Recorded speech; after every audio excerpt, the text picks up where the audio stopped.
Be strong.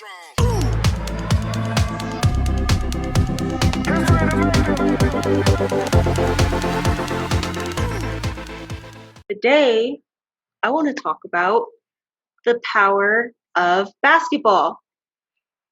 Okay. Well, I think it's really important to understand the influence of sports on our culture, not just society in general, but also specifically in the African American community. And we know basketball is a huge part of that. And so, one of the biggest things I think that happened recently was when we had the boycott for Jacob Blake. However, I thought a boycott would have lasted more than what was it, one game? It One or two was, games? yeah, I think they basically postponed the game.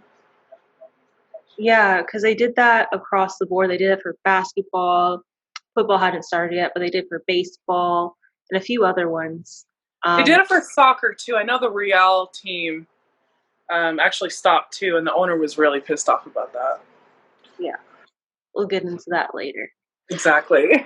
but but as far as the boycott goes, like I don't really feel that it had much of an impact because people just went back to normal. hmm Like the next day, I didn't really see any changes in sports or anything after hmm that. What do you think? Well, I definitely agree. I think that when I heard boycott, I thought it was going to be for the entire season, but I feel like it's just a way of kind of changing the narrative up a bit and showing that they're in control than what people really think of athletes to be. Like it's now is the time, whether it's just a postponed game, but now's the time to kind of show that what we want to stand up against and what we stand for. Yeah, I And think that is really important that athletes have a voice because I do complain about that a lot, like not being heard or people thinking that they're just like dumb athletes and stuff right. like that. So yeah, that is interesting. I never thought of it that way. So what do you think about, you know what I think, but what do you think about the refusal to go to Orlando by a lot of people influenced by Kyrie Irving? Because, he got people who I know you say aren't that relevant, but you got a lot of people to not even show up to Right. Orlando. Well, So, I feel like I'm going back to what LeBron James says. He says showing up isn't really making an impact. Now, don't quote me on this, but he said sitting on the sidelines isn't really going to make history. Now, I feel like it is the choice of every individual, every athlete, whether they can come and go as they please. It was a choice whether or not they wanted to go into the bubble. They weren't forcing any of the athletes, but I feel like everyone's going to have their own beat of drum that they feel like is really making a difference in society. I feel like Kyrie, I respect what he's doing, but also I feel like if you really want to take a stand for something, um, show up, show up, take a stand to it. And I feel like the athletes that are truly being noticed for that are in the bubble right now. yeah, because I guess if they were in the bubble, they would have had more say into how games were played and if things were postponed. Right, Because they're outside the bubble, not even participating, they can't say "Oh, we don't want to play today because this is going on." You're not right, even part of the game. exactly. Yeah, that's a good point. So I do feel like Kyrie is definitely making an impact, but I don't really know about the other players that didn't show up. Um, I'm just paying attention to I'm paying attention to the ones that did. And I respect their viewpoint. I think it's really important to show up and stand up for something. I think they also had more money on the line than a bunch of the non-factors did. Well, I also feel like it's more than just the money with some athletes. Like LeBron James, he is orchestrating, something called more than a vote, more than an athlete. And this all stems from, you know, people thinking that athletes do not have a say and they should not have a say because they are getting paid millions. Mm-hmm. Back to Laura, which was in Fox News, she started and was the culprit of saying that shut up and dribble. Now, I'm pretty sure you've heard that before in the news, but that's kind of how they viewed Black athletes, I feel. Yeah, I've seen a lot of posts from overseas basketball players actually. And they were doing something interesting. They were saying, I'm not going back overseas. They didn't say they weren't going back overseas because of their mistreatment there.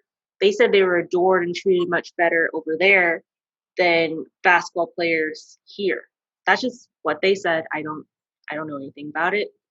But they were saying that, and the fact that they wanted to stay, the reason they wanted to stay was because they wanted to encourage people to vote, and they wanted to stay in America to help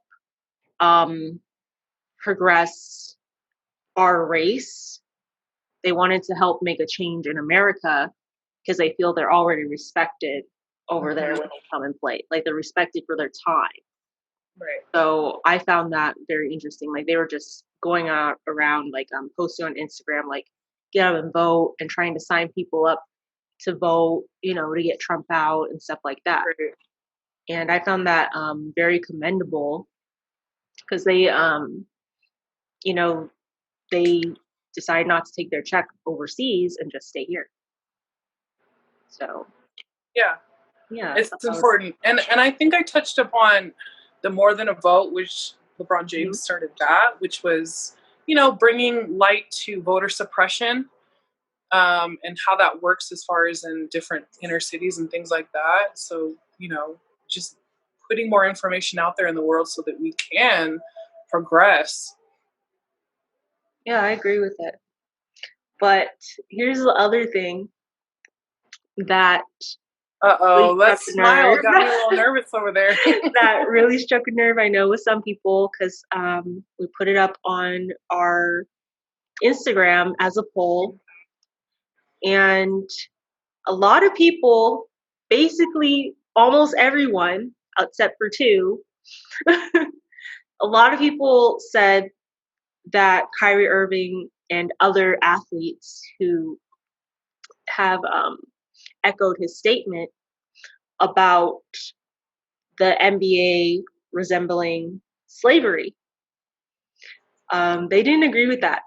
And someone said to me, well, the reason I disagree with it is because slavery was not a choice, but being in the NBA is. Yeah, I don't think it really compares. I think it's really a slap in the face to everything that we've known about in our history and how it kind of affects us today. I don't think it is like slavery any possible way. Now, if we're talking about they don't feel like they have a voice and they're not being taken serious, then we can speak on that. But I think that's just a little much. Yeah, they were comparing, because there are multiple people saying this, they were comparing the white saying and how they're treating the basketball players as you said, like, shut up and dribble and stuff like that. Well, they're saying like that's like slavery. Well, I don't necessarily feel like it's all the owners. I don't believe that. I think that there are some that definitely have more conservative views on politics and things like that, and they are racist. That most definitely. But we can also talk about that in every type of aspect of every job that you have. There's going to be someone that is racist that doesn't feel like the view of, Black people or minorities, it doesn't really matter. I don't necessarily feel like that's overall all of the NBA. I don't know about any other sports though.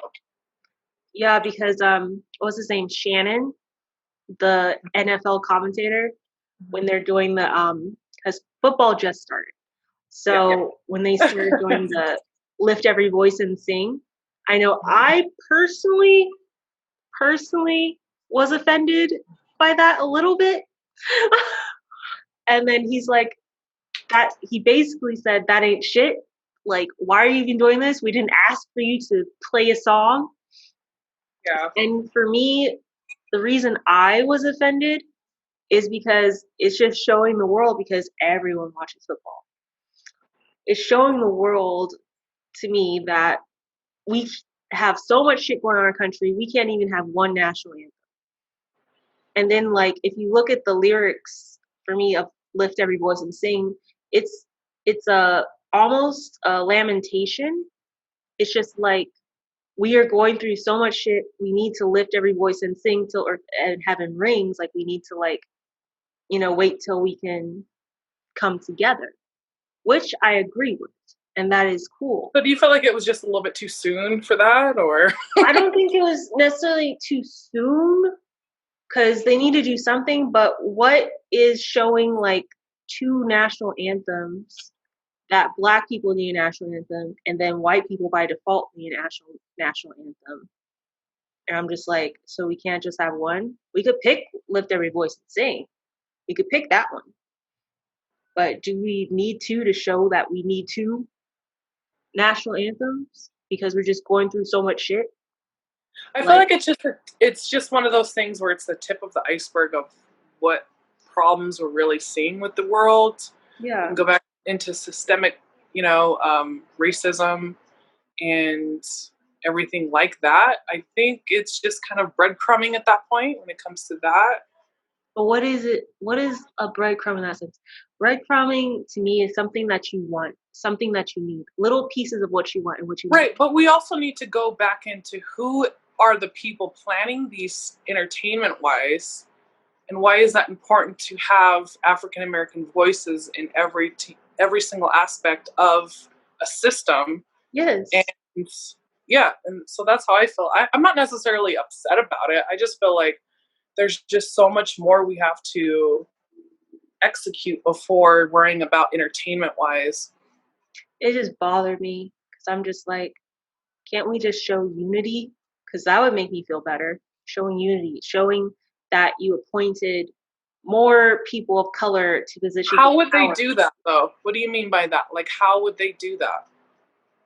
How would they show unity and show that they appointed more people of color? As far as like during the national anthem.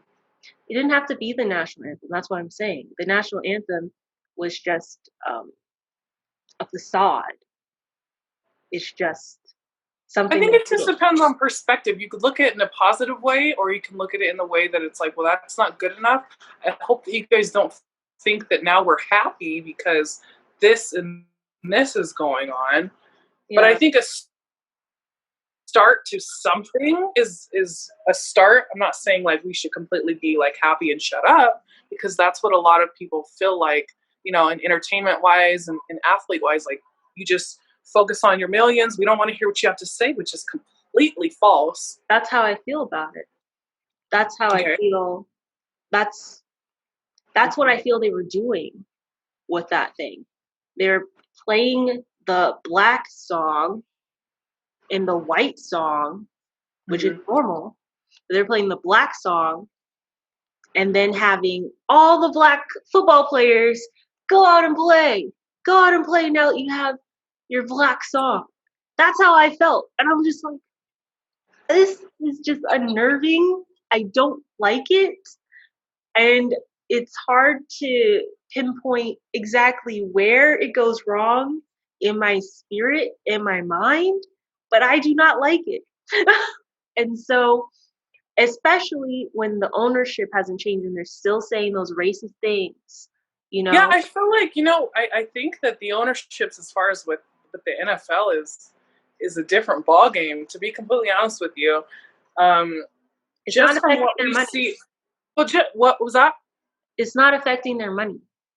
Like the boycotts, like when people start saying we need to start supporting Black businesses, and when Alo Yoga put out stuff. This is just an example. Alo Yoga put out stuff on their Instagram, all their things that we support Black Lives Matter, we support this, we support that.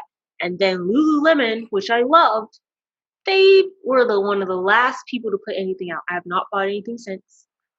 But Good. so that bothered me. So I'm just saying it was affecting their dollars. So how is it affecting their dollars if all the NFL people who signed contracts with them are still going out and playing, and all they did was like, okay, and words go, here's your little song, go play. That's just how I'm seeing it. And I'm sure, like you said, there's a positive and a negative way to spin it, but mostly I'm just seeing negative because I didn't see shit change. Yep, Yeah, I mean, I understand that viewpoint. I think with everything going on, it's easy to see it that way. It's hard not to see it that way. It's hard not to get pessimistic about everything. So I yeah, completely understand that. yeah. So I don't like it. So I don't agree that it's like slavery because they had a choice, and as we know, like Magic Johnson is a testament to that. Magic Johnson, Michael Jordan, you have LeBron James, all of them, you have Shaq, you have all these top basketball players who have made billions, and LeBron's definitely on his way with his um five guys is Shaq, but the pizza. He got Blaze Pizza in all of the arenas. They're not called arenas, but the basketball stadiums. And so, yeah, he's on his way too, but it's all because of basketball and endorsements you get via basketball. So, I mean, slaves weren't paid. So I think that's another aspect. Yeah. I They just, weren't given a lot at all. So I don't think it compares. I don't think it compares.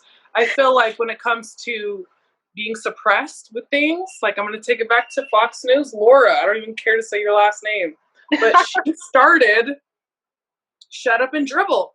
Now, here's what's really crazy and what shows the hypocrisy of it all. I think another athlete, which was white, I think he's a football player, expressed politic views that happened to be in her agenda, which she understood. Her reaction to him was, well, everyone is entitled to their own opinion. Literally, that was her response to the white athlete. But with LeBron, it's like shut up and dribble. You make $1 million. What are you complaining about? Right? And so that just makes people more furious about the double standard on whose voices they're going to decide to take serious. Yeah. like you said, breadcrumbing. Yeah. Well, I think we discussed a lot of what's going on. I'm sure there's more to come, just probably in the next week. What do you think? As far as Everything, like the more games bullshit? playing. Oh yes, there's always more bullshit. So I mean, like the games, the NFL starting. Yeah, I think that we need to make it known that we do appreciate and we hear Black athletes, but also we also need to take an account of what we're doing as individuals to make a difference with it. Now, there's players that are facilitating classes for kids and adults for financial literacy, which is really, really great, but we don't really hear about that unless we go searching for it. But I think a lot of athletes are doing what they can to really do their part of showing like what really means something to them. But I also feel like us as individuals, we need to do something too, and not just rely on an actor or a musician to explain to the world what's really going on. I think we can do something, like attend some of those financial literacy classes and understand why it's important, why we put our money here. It's really important to just do little things like that make a big difference. Thanks for joining our discussion, and see you next time. See ya.